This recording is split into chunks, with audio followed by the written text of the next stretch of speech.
Congo ça. Maman, la vidéo, sinon, il a dit qu'il ne peut même pas laisser sans publier ça. Hey, l'attention.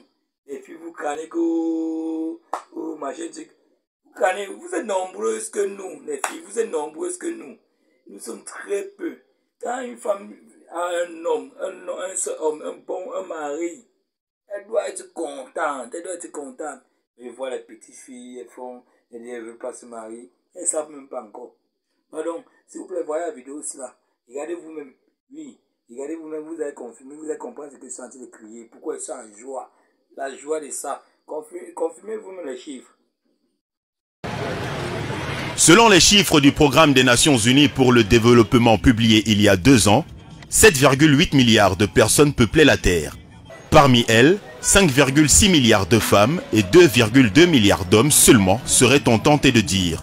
En 2019, le nombre de femmes sur notre planète était plus de 2 fois supérieur au nombre d'hommes et ce ne sont pas les multiples décès enregistrés depuis l'apparition du Covid-19 qui ont rééquilibré la balance.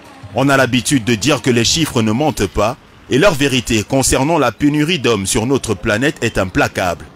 Parmi les 2,2 milliards d'hommes que compte la Terre, 1 milliard d'entre eux sont déjà mariés et sur le 1,2 milliard restant, 130 millions sont en prison et 70 millions sont atteints de maladies mentales, toujours selon les chiffres du Programme des Nations Unies pour le développement.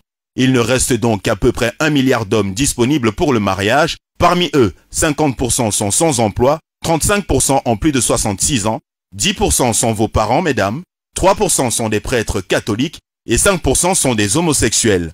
Une fois tous ces chiffres pris en compte, avoir un homme pour soi pourrait être assimilé à l'obtention du Saint Graal. Alors, mesdames, avant d'avoir un traitement ou une attitude désobligeante envers un homme, n'oubliez pas que ceux-ci sont de moins en moins nombreux et qu'il est de plus en plus difficile d'en avoir un en toute exclusivité.